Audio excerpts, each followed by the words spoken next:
Hi friends, good morning. एक बार फिर से आप सभी का बहुत बहुत स्वागत है झारखंड एजुकेशन हब में। मैं हूं आपका जीएस एजुकेटर रितेश और आज हम लोग झारखंड ज्योग्राफी में ड्रेनेज सिस्टम के बारे में देखने वाले हैं। आपको पता होगा झारखंड ज्योग्राफी की क्लास हम लोग बहुत पहले शुरू किए हैं और धीरे धीरे इस क्लास में हम लोग झारखंड ज्योग्राफी के बारे में जानना शुरू किए हैं। हम लोग कई क्लासों में झारखंड ज्योग्राफी के बारे में समझना शुरू किए हैं और धीरे धीरे करके हम लोग झारखंड के भूगोल के बारे में, झारखंड के ज्योग्राफी के बारे में समझ रहे हैं।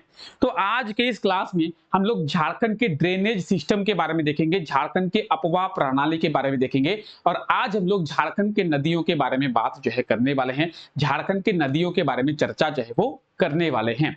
तो चलिए क्लास को शुरू करते हैं और झारखंड के ड्रेनेज सिस्टम के बारे में बात करते हैं। हम लोग देखते हैं ड्रेनेज सिस्टम को हम लोग किस तरीके से मेजर कर सकते हैं। अब देखिए, आइए बात करते हैं। आप ये डायग्राम देख रहे हैं ड्रेनेज सिस्टम का। ड्रेनेज सिस्टम का मतलब क्या होता है? ड्रेनेज सिस्टम का मतलब होता है कि झारखंड में जो पानी का बहाव है वो कैसा है, झारखंड में पानी का जो बहाव है वो किस तरीके का है।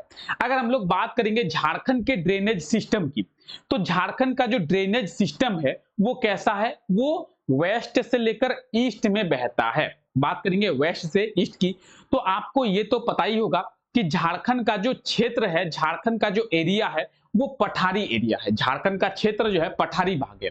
पठारी भाग होने के कारण झारखंड का जो एरिया है वो ऊंचाई पर स्थित है। झारखंड का जो क्षेत्र है वो ऊंचाई पर स्थित है, ठीक है। लेकिन अगर हम लोग बात करेंगे झारखंड के पठारी एरिया की, तो पठारी एरिया का जो ढाल है वो वेस्ट से ईस्ट में है, पश्चिम से पूरब की ओर है। मान लेते हैं ये मेरा झारखंड का एरिया है, तो ये है मेरा वेस्ट, ये है मेरा ईस्ट। तो झारखंड का जो ढाल है आपको इस तरीके का देखने को मिलेगा वेस्ट से लेकर ईस्ट में। नहीं समझ में आया तो मान लेते हैं कि ये हमारा हो गया वेस्ट यानी पश्चिम, ये हमारा हो गया ईस्ट यानी पूरब। तो कुछ इस प्रकार का ढाल आपको झारखंड में देखने को मिलेगा, यानी पश्चिम से पूरब की ओर झारखंड में आपको ढाल जो है देखने को मिलेगा, ठीक है। तो इसी पूरब की ओर ढाल होने के कारण आपको ज्यादातर जो है झारखंड की नदियां पश्चिम से पूरब की ओर बहती हुई नजर आएंगी, ठीक है। तो अगर आपसे पूछा जाए कि झारखंड की अधिकतर नदियां पश्चिम से पूरब की ओर क्यों बहती है, तो पश्चिम से पूरब की ओर झारखंड के नदियों के बहने के पीछे का कारण है कि ढाल जो है वो पश्चिम से पूरब की ओर है, ठीक है। सबसे पहले बात हम लोग करते हैं कि अपवाह प्रणाली के कौन कौन से कंपोनेंट है। अगर बात करेंगे ड्रेनेज सिस्टम की, तो ड्रेनेज सिस्टम के कंपोनेंट कौन कौन से हैं, ड्रेनेज सिस्टम को हम लोग किस तरीके से मेजर करेंगे या फिर ड्रेनेज सिस्टम को हम लोग कैसे पढ़ेंगे। तो ड्रेनेज सिस्टम में हम लोग सबसे पहले झारखंड की नदियों के बारे में पढ़ेंगे। झारखंड में कौन कौन से रिवर्स हैं उसके बारे में पढ़ेंगे। झारखंड का लार्जेस्ट रिवर कौन सा है, स्मॉलेस्ट रिवर कौन सा है, तो झारखंड के नदियों के बारे में डिटेल में हमें पढ़ना है। उसके बाद झारखंड में वाटरफॉल के बारे में पढ़ेंगे, जलप्रपात के बारे में पढ़ेंगे। जलप्रपात का निर्माण कैसे होता है, तो झारखंड जो है पठारी भाग है। पठारी भाग में जब नदी बहती है तो ऑब्वियसली बात है कहीं ना कहीं ये पठारी भाग खत्म होगा, कहीं ना कहीं समतल जमीन मिलेगी। तो पठारी भाग ऊंचाई पर स्थित है। ऊंचाई से जब समतल जमीन पर पानी गिरता है, जब कोई नदी बहती है और पठारी भाग से नीचे समतल जमीन पर पानी गिरती है, नदी गिरती है, तो इससे क्या होता है, जलप्रपात का निर्माण होता है। जब हम लोग जलप्रपात के बारे में पढ़ेंगे उस टाइम आपको डिटेल में जलप्रपात का निर्माण कैसे होता है, झारखंड में कितने जलप्रपात है, इन चीजों के बारे में बताया जाएगा। उसके बाद झारखंड के गर्म जलकुंड के बारे में भी हमें पढ़ना है।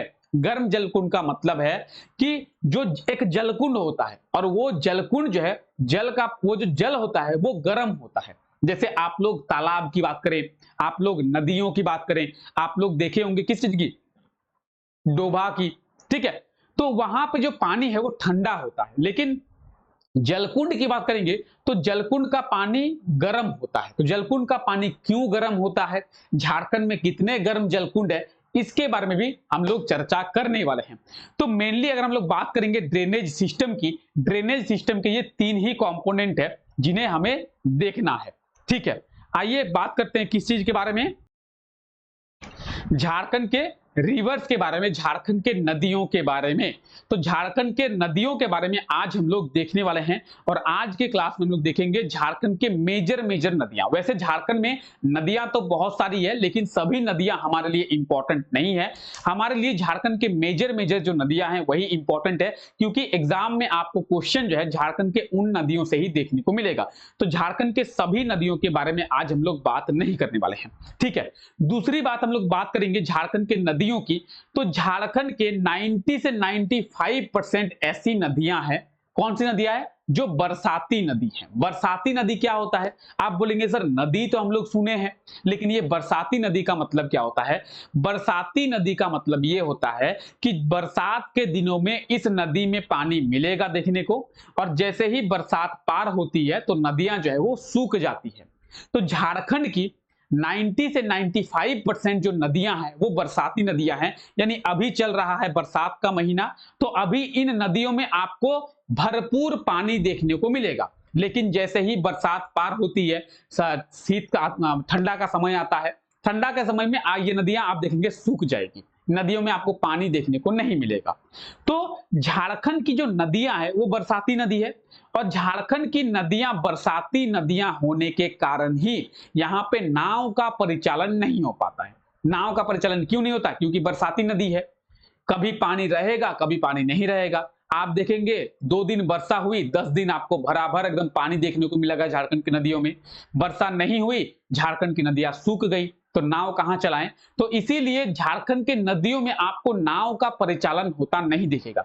आप देखेंगे बिहार में नाव का परिचालन होता है, उत्तर प्रदेश में नाव का परिचालन होता है, यानी नौकाएं चलती है नदियों में। लेकिन झारखंड में नौकाएं नहीं चलती है। क्यों नहीं चलती है? क्योंकि झारखंड की नदियां बरसाती नदी है, इसीलिए नौकाएं जो है वो नहीं चलती। अब नौका भी बड़े बड़े नौका की बात कर रहे हैं, वो नौका नहीं है जिसमें 2 साइकिल लाद के लेके जा रहे हैं, वो नौका की बात हम लोग नहीं कर रहे हैं। बड़े बड़े जो नौकाएं हैं वो झारखंड में नहीं चलती है, ठीक है। तो झारखंड की नदियों की बात करेंगे। देखिए आपको कंटेंट जो है पूरा इंग्लिश और हिंदी दोनों में मिलेगा, तो कंटेंट के लिए आप लोग टेंशन ना ले। यहाँ पे आपको हिंदी में कंटेंट मिलेगा, वही बात करेंगे इंग्लिश की, तो यहाँ पे इंग्लिश में आपके लिए कंटेंट जो है वो दिया हुआ है। तो झारखंड की ज्यादातर जो नदियां हैं वो कौन सी नदियां हैं? वो बरसाती नदियां हैं। सोन नदी साल भर पानी रहता है। सोन नदी में, झारखंड के सोन नदी में साल भर पानी रहता है।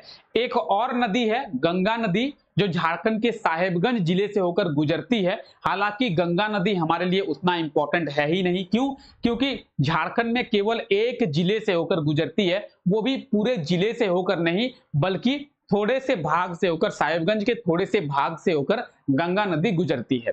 तो गंगा नदी के बारे में हम लोग उतना नहीं पढ़ेंगे।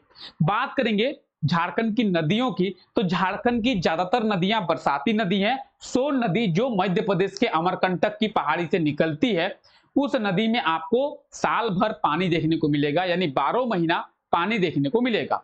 झारखंड की नदियों में कठोर चट्टान जो है वो पाए जाते हैं। झारखंड के नदियों की बात करेंगे तो झारखंड की नदियों में कठोर चट्टान पाए जाते हैं।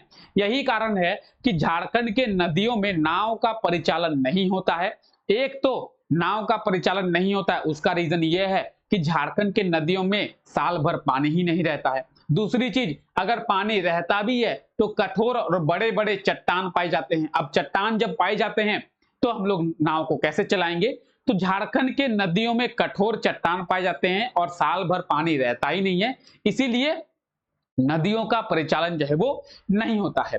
नाव चलाने के लिए मयूराक्षी नदी जो है उपयुक्त है। यानी अगर बात करेंगे झारखंड की नदी की, तो झारखंड के मयूराक्षी नदी में नाव का परिचालन जो है वो होता है, ठीक है। झारखंड की जो ज्यादातर नदियां हैं वो पश्चिम से पूरब की ओर बहती है। झारखंड के नदियों की बात करेंगे तो पश्चिम से पूरब की ओर देखने को मिलेगी आपको, ठीक है। तो आपको कंटेंट यहाँ पे इंग्लिश में और वहां पे हिंदी में दिया हुआ है, ठीक है। यानी वेस्ट से लेकर ईस्ट फ्लो करती है झारखंड की नदियां, ठीक है। झारखंड के मेजर मेजर जो रिवर्स है वो वेस्ट से लेकर ईस्ट तक फ्लो करती है। आइए अब हम लोग झारखंड की सबसे बड़ी नदी दामोदर नदी के बारे में देखते हैं। दामोदर नदी जो कि झारखंड की सबसे बड़ी नदी है, और दामोदर नदी जो कि झारखंड से शुरू होती है और पश्चिम बंगाल में जाके खत्म होती है। तो तो आइए दामोदर नदी के बारे में हम लोग बात करते हैं। दामोदर नदी के उद्गम स्थल की बात करेंगे, लातेहार जिले में इसका उद्गम स्थल है, यानी ओरिजिन पॉइंट की बात करेंगे तो दामोदर नदी का ओरिजिन पॉइंट कहां पे है? लातेहार में है। ठीक है, लातेहार जो कि लोढ़ागाग बूढ़ागाग जलप्रपात के लिए फेमस है, लातेहार जो कि नेतरहाट के लिए फेमस है, लातेहार जो कि बेतला नेशनल पार्क के लिए फेमस है, उसी लातेहार में झारखंड की सबसे लंबी नदी, झारखंड की सबसे बड़ी नदी दामोदर नदी का ओरिजिन पॉइंट है।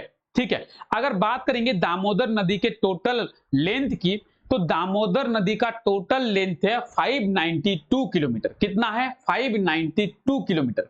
लेकिन ये जो 592 किलोमीटर है, ये झारखंड और बंगाल को मिलाकर है।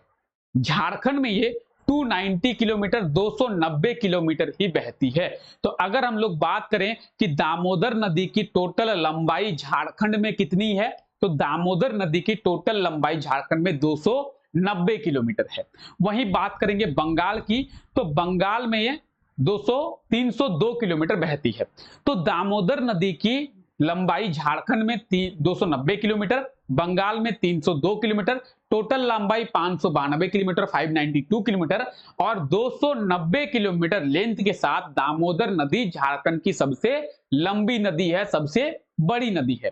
ठीक है, ये दामोदर नदी जो है लातेहार जिले से निकलती है और ये पश्चिम बंगाल में हुगली नदी के साथ मिल जाती है। यानी इसके बात करेंगे मुहाना की, तो इसका मुहाना कहां पे है? हुगली नदी। हुगली नदी जो कि गंगा नदी ही है। गंगा नदी पश्चिम बंगाल में जाकर दो पार्ट में डिवाइड हो जाती है, एक बांग्लादेश चली जाती है, बांग्लादेश में गंगा नदी को पद्मा के नाम से जाना जाता है, और एक चली जाती है वेस्ट बंगाल, वेस्ट बंगाल में इसे हुगली नदी के नाम से जाना जाता है। ठीक है, कोलकाता जो शहर है वो हुगली नदी के किनारे स्थित है। तो इसी हुगली नदी में जाकर जो है दामोदर नदी मिल जाती है। यानी बात करेंगे दामोदर नदी की, तो दामोदर जो है हुगली नदी की सहायक नदी है, हुगली की सहायक नदी है। ठीक है, झारखंड की ये सबसे बड़ी नदी है। अगर इसके हम लोग बात करेंगे ट्रिब्यूटरी की, सहायक नदियों की, तो बोकारो नदी झारखंड के दामोदर की सहायक नदी है, भैरवी, ठीक है, बराकर नदी, कोनार, जमुनिया, ये सब जो है दामोदर की ट्रिब्यूटरी है, यानी सहायक नदियां हैं। इसे बंगाल का शोक कहा जाता है, बंगाल का शोक। अभी हालांकि अभी बंगाल का शोक नहीं कहते हैं, लेकिन बंगाल का शोक इसे कहा जाता था। इसके पीछे क्या कारण है? तो देखिए, अभी तो दामोदर नदी में कई सारे डैम जो है बना दिए गए हैं, लेकिन पहले जो है दामोदर नदी में डैम होता नहीं था। वर्षा होती थी, दामोदर नदी भर जाती थी और जाके पश्चिम बंगाल में बाढ़ ला देती थी। वर्षा होती थी, दामोदर नदी में हड़ाहड़ पानी आता था और पश्चिम बंगाल में आ जाता था बाढ़। इसीलिए दामोदर नदी को पश्चिम बंगाल का या फिर बंगाल का शोक कहा जाता है। बंगाल का शोक पश्चिम बंगाल को, जैसे बिहार का शोक कोसी नदी को कहा जाता है। कोसी नदी के चलते बिहार में अभी भी बाढ़ आता है। तो इसी तरीके से बंगाल का शोक जो है दामोदर को कहते हैं। फिर बात करेंगे हम लोग किस चीज की? अभी जो है दामोदर नदी डैम बन गए हैं, कई सारे डैम बनने के कारण दामोदर का जो पानी है वो स्टॉक रह जाता है, तो बंगाल में अभी बाढ़ नहीं आता है। ठीक है, अगर बात करेंगे इसके अपवाह क्षेत्र की, तो ये लातेहार जिले से निकलती है। लातेहार, लोहरदग्गा, हजारीबाग, रांची, गिरिडीह, धनबाद, बोकारो, इन सभी जिलों में बहती है। दामोदर नदी का अपवाह क्षेत्र जो है कहां पे है? तो लातेहार में है, लोहरदग्गा में है, हजारीबाग में है, रांची, गिरिडीह, धनबाद, बोकारो में ये बहती है। ठीक है, तो आप यहां पे देख सकते हैं सभी चीजें यहां पे दी हुई है। ट्रिब्यूटरीज की बात करेंगे, बोकारो रिवर, भैरवी, बराकर रिवर, कोनार, जमुनिया, ये सब इसके ट्रिब्यूटरी है। ठीक है, ये लार्जेस्ट रिवर है झारखंड का, दामोदर। ठीक है, चलिए अब दामोदर नदी की बेसिन की बात करेंगे, तो ये आप देख सकते हैं दामोदर नदी का बेसिन। आइए हम लोग थोड़ा डिटेल में बात करते हैं। ठीक है, तो ये आप झारखंड का मैप देख पा रहे हैं। आई होप तो कि आपको सभी चीजें क्लियर क्लियर दिखाई दे रही होगी। और ये हमारी दामोदर नदी है। ठीक है, तो आइए बात करते हैं दामोदर नदी किस तरीके से झारखंड में बहती है। दामोदर नदी की बात करेंगे तो ये आप देख रहे हैं, ये कौन सी नदी है? ये है दामोदर नदी। ठीक है, तो दामोदर नदी जो है कुछ इस प्रकार से निकलती है और इस प्रकार से निकलकर जो है ये ऐसे चली जाती है। ठीक है, आई होप तो कि आपको दिख रहा होगा दामोदर नदी कुछ इस प्रकार से जाती है और इस प्रकार से निकल कर ये धनबाद होते हुए वेस्ट बंगाल में एंटर करती है। ठीक है, तो ये वेस्ट बंगाल में एंटर करती है। तो आपको मेनली दामोदर नदी के बारे में क्या याद रखना है, आपको याद रखना है दामोदर नदी का ओरिजिन पॉइंट कहां से, लातेहार। दामोदर नदी का मुहाना कहां पे है, हुगली नदी। दामोदर नदी के लेंथ झारखंड में कितनी है, 290 किलोमीटर। दामोदर नदी का लेंथ टोटल कितना है, 592 किलोमीटर। दामोदर नदी का लेंथ पश्चिम बंगाल में कितना है, तो ये पश्चिम बंगाल में है 302 किलोमीटर। ठीक है, तो दामोदर नदी के बारे में इतनी ही चीजें आपको जाननी है। और दामोदर नदी एक बरसाती नदी है। दामोदर नदी फ्लो कैसे करती है, तो आप ये देख रहे हैं, ये है वेस्ट और ये है ईस्ट। तो दामोदर नदी जो है वेस्ट से लेकर ईस्ट में फ्लो करती है, यानी पश्चिम से लेकर पूरब में फ्लो करती है। ठीक है, तो दामोदर नदी का फ्लो भी आपको याद रखना है। बस इतनी ही चीजें हैं जो दामोदर नदी के बारे में आपको याद रखना है। आइए बात करते हैं बराकर नदी की। बराकर नदी का जो उद्गम स्थल है यानी ओरिजिन पॉइंट है वो भी लातेहार जिले में ही है। बराकर नदी की बात करेंगे तो बराकर नदी का ओरिजिन पॉइंट भी लातेहार में है, दामोदर नदी का ओरिजिन पॉइंट भी लातेहार में है। और बराकर जो है दामोदर का ही सहायक नदी है, यानी बराकर जो है दामोदर का ही ट्रिब्यूटरी है। ठीक है, तो ये दामोदर की सबसे बड़ी सहायक नदी है। इसकी लंबाई की बात करेंगे 225 किलोमीटर। लातेहार, हजारीबाग, गिरिडीह और धनबाद में ये बहती है। ठीक है, बराकर नदी। तो बराकर नदी जो है दामोदर का लार्जेस्ट ट्रिब्यूटरी है। ठीक है, 225 किलोमीटर इसका लेंथ है। चलिए, बराकर नदी तो ये आप देख सकते हैं। और बराकर नदी सूख गई है, क्यों, क्योंकि ये बरसाती नदी है। बरसात के दिनों में आपको पानी देखने को मिलेगा। बराकर जो है झारखंड की सबसे बड़ी सहायक नदी है। तो एग्जाम में अगर आपसे क्वेश्चन पूछ लिया जाए कि झारखंड की सबसे बड़ी सहायक नदी कौन सी है, बराकर जो है झारखंड की सबसे बड़ी सहायक नदी है। ठीक है, आइए बात करते हैं बराकर नदी की। तो आप ये देख रहे हैं दामोदर नदी बह रही है। ठीक है, ये आप देख रहे हैं दामोदर नदी जो है कुछ इस तरीके से बह रही है। ठीक है, चलिए, और ये आप देख रहे हैं बराकर नदी कुछ इस तरीके से बह रही है। तो बराकर नदी में आपको माइथन डैम देखने को मिलेगा। बराकर नदी में आपको तिलैया डैम देखने को मिलेगा। ठीक है, दोनों डैम आपको कहां कौन से नदी में देखने को मिलेंगे, तो माइथन डैम की बात करें या फिर बात करें हम लोग तिलैया डैम की, दोनों जो है बराकर नदी में ही आपको देखने को मिलेगा। ठीक है, तो बराकर नदी जो है कुछ इस प्रकार से लातेहार जिले से निकलती है और कुछ इस प्रकार से बहती है। ठीक है, चलिए आइए बात करते हैं स्वर्णरेखा नदी की। तो स्वर्णरेखा नदी की बात करेंगे, ये स्वतंत्र रूप से बंगाल की खाड़ी में गिरती है, यानी बे ऑफ बंगाल में। अगर बात करेंगे स्वर्णरेखा नदी की, तो स्वर्णरेखा जो है किसी की भी सहायक नदी नहीं है। ये निकलती है और बे ऑफ बंगाल में जाके मिल जाती है, बंगाल की खाड़ी में जाके मिलती है। तो ये किसी की भी सहायक नदी है नहीं है, या फिर ये किसी भी अन्य नदी के साथ नहीं मिलती है। ये निकलती है और जाके बे ऑफ बंगाल में गिरती है। अगर बात करेंगे ओरिजिन पॉइंट की, रांची के नगड़ी गांव से, रांची के नगड़ी गांव से ये निकलती है। ठीक है, मयूरभंज से, नगड़ीगंज के मयूरभंज पे। इसकी सहायक नदी की बात करेंगे, राड़ू नदी, कांची नदी, जमुर नदी, संजय नदी, ये सब इसकी ट्रिब्यूटरी है, यानी सहायक नदियां हैं। अपवा क्षेत्र की बात करेंगे, रांची और सिंहभूम के क्षेत्र में ये बहती है। और इस नदी में सबसे ज्यादा इंपॉर्टेंट, इसे स्वर्ण रेखा इसलिए कहा जाता है क्योंकि इस नदी में सोने के अंश पाए जाते हैं। इसे स्वर्ण रेखा क्यों कहते हैं, तो स्वर्ण रेखा इसीलिए कहते हैं क्योंकि सोना जो है इस नदी में पाया जाता है, गोल्ड पाया जाता है। तो स्वर्णरेखा नदी, आपको नाम से ही पता चल रहा है कि कौन सी नदी में सोना पाया जाता है।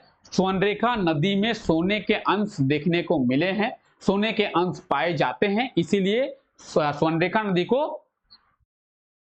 स्वर्णरेखा नदी कहते हैं।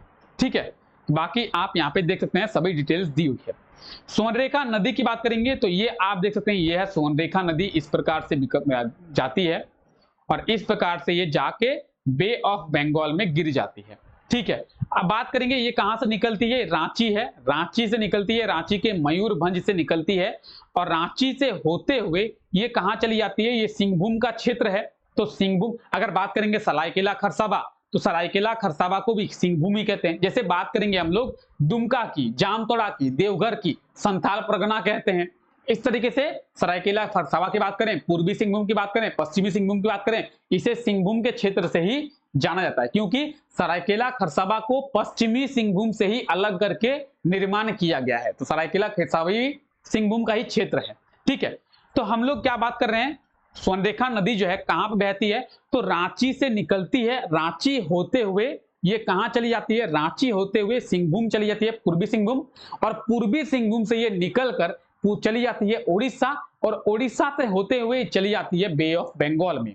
ठीक है, उड़ीसा से होते हुए ये चली जाती है बे ऑफ बंगाल में और बंगाल की खाड़ी में ये गिरती है। ठीक है, तो कुछ इस प्रकार से रांची से निकलती है, ये सरायकेला खरसावा होते हुए, ये पूर्वी सिंहभूम होते हुए, ये यहाँ पे है उड़ीसा। ठीक है, ये पूरा राज्य कौन सा है, ये पूरा राज्य है उड़ीसा। तो उड़ीसा में ये चली जाती है और उड़ीसा से होते हुए ये चली जाती है बे ऑफ बंगाल में, और बे ऑफ बंगाल में जाके ये गिरती है। ठीक है, आइए बात करते हैं सोन नदी की। सोन नदी जिसमें 12 महीना यानी साल भर पानी आपको देखने को मिलेगा। अमरकंटक की पहाड़ी कहां पे है, अमरकंटक की पहाड़ी है मध्य प्रदेश में। तो अमरकंटक की पहाड़ी से मैकाल पर्वत से ये निकलती है, 12 महीना आपको पानी देखने को मिलेगा। तो झारखंड के किस नदी में 12 महीना पानी पाया जाता है, सोन नदी में। गंगा नदी की बात हम लोग अभी नहीं कर रहे हैं। तो सोन नदी जो है झारखंड का एकमात्र ऐसा नदी है जिसमें 12 महीना पानी देखने को मिलता है। अगर बात करेंगे ट्रिब्यूटरी की, सहायक नदियों की, लवा नदी, चीरा नदी, कोक नदी, चिरवा नदी, ये सब नदियां हैं किसकी, तो ये सब सहायक नदी हैं सोन नदी की। अपवाद क्षेत्र की बात करेंगे, पालामू और गढ़वा के सीमा में इसका अपवाद क्षेत्र है मुहाना गंगा नदी। गंगा नदी का मुहाना मतलब ये जो सोन नदी है ये जाके गंगा नदी में मिल जाती है बिहार में। कहां पे, बिहार में। ठीक है, तो सोन नदी की बात करें, ये आप देख रहे हैं ये है सोन नदी, और ये इस तरीके से बिहार चली जाती है और बिहार में जाके गंगा नदी के साथ मिल जाती है। बिहार में गंगा नदी बहती है तो गंगा नदी के साथ ये मिल जाती है। अगर बात करेंगे सोन नदी की, तो कुछ इस प्रकार से सोन नदी बहती है और गढ़वा और पालामू के बीच में ये बाउंड्री बनाती है। कौन सी नदी, सोन नदी। गढ़वा और पालामू के बीच में बाउंड्री बनाती है, और दोनों के बीच में बाउंड्री बनाकर ये कहां चली जाती है, ये चली जाती है बिहार, और बिहार में जाके ये गंगा नदी के साथ मिल जाती है। कौन सी नदी, सोन नदी, जिसमें 12 महीना पानी जो है पाया जाता है। ठीक है, चलिए मयूराक्षी नदी की बात करेंगे, तो त्रिकुट पहाड़ कहां पे है, देवघर में। देवघर के त्रिकुट पहाड़ से मयूराक्षी नदी निकलती है, हुगली नदी में जाके मिल जाती है, यानी इसका मुहाना जो है हुगली नदी में है। 250 किलोमीटर इसका लेंथ है, टोटल लेंथ। ठीक है, देवघर से ये बहना शुरू होती है, देवघर, दुमका, साहेबगंज और गोड्डा में ये बहती है। घोबाई नदी, टिपरा नदी, भामरी नदी, पुसरो नदी, ये सब इसकी सहायक नदी है। मयूराक्षी नदी को मोर नदी या फिर मोतीहारी नदी के नाम से भी जाना जाता है, और बहुत इंपॉर्टेंट है, एग्जाम में पूछा गया है कि मोतीहारी नदी किस नदी को कहा जाता है, या फिर मोर नदी किस नदी को कहा जाता है, तो मयूराक्षी नदी को कहा जाता है। ठीक है, तो मयूराक्षी नदी की बात करेंगे, यहां पे आप देख सकते हैं सभी डिटेल्स दी हुई है। तो बात करेंगे मयूराक्षी नदी की, तो आप देख सकते हैं मयूराक्षी नदी ऐसे निकलती है। अब ये निकलती कहां से, देवघर के त्रिकुट पहाड़ से निकलती है, और ये कहां चली जाती है, ये चली जाती है पश्चिम बंगाल, और पश्चिम बंगाल में जाकर हुगली नदी के साथ ये मिल जाती है। कौन सी नदी, मयूराक्षी नदी। इसे मोतीहारी नदी के नाम से भी जाना जाता है, इसे जो है मोर नदी के नाम से भी जाना जाता है। और इसके अपवाद क्षेत्र की बात करेंगे, तो देवघर से ये निकलती है, देवघर, साहेबगंज, दुमका और गोड्डा में ये बहती है। ठीक है, मयूराक्षी नदी। ठीक है, चलिए बात करेंगे उत्तरी कोयल नदी की। रांची के पठार के मध्य भाग से, मिडिल से ये निकलती है, रांची के प्लेटू जो है वहां के मिडिल भाग से ये निकलती है सोन नदी में, सोन नदी में जाकर ये मिलती है। ठीक है, कौन सी नदी, उत्तरी कोयल नदी। औरंगा और अमानत इसकी सहायक नदी है, गढ़वा, पलामू, लातेहार, लोहरदगा में ये बहती है।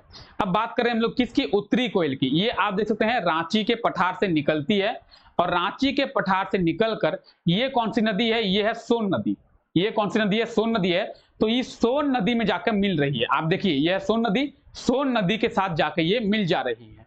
ठीक है, तो सोन नदी में जाकर मिलती है, रांची के पठार से ये निकलती है।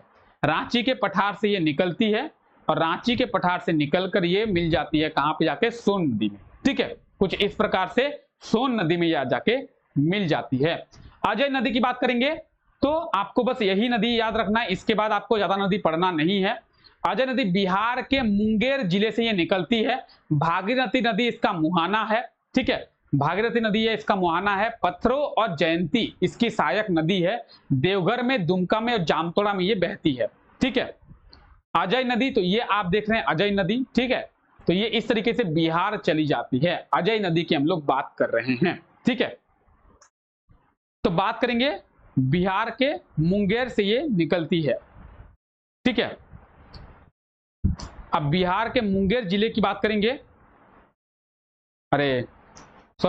बिहार के मुंगेर से निकलती है, तो यहां से निकल रही है और इस तरीके से ये वेस्ट बंगाल जा रही है। अजय नदी जो है वेस्ट बंगाल जा रही है और वेस्ट बंगाल में जाके भागीरथी नदी के साथ ये मिल जाती है। ठीक है, अब बात करेंगे बिहार के मुंगेर की, तो आप ये देख रहे हैं मुंगेर इसी जिले से निकलती है। बिहार का ये मैप देख रहे हैं और बिहार के मैप में आप देख रहे हैं मुंगेर, मुंगेर से निकलकर ये झारखंड में एंटर करती है इस प्रकार से। ठीक है, झारखंड में ये इस प्रकार से यहां से एंटर करती है और एंटर कर ये चली जाती है कहां? पश्चिम बंगाल में और भागीरथी नदी के साथ ये मिल जाती है। तो ये झारखंड की कुछ इंपॉर्टेंट नदियां थी जिसके बारे में आज हम लोग देखें। और आपको एक और झारखंड के नदी के बारे में पढ़ना है। कौन सी नदी? तो यहां से साहेबगंज से एक नदी जो है निकलती है।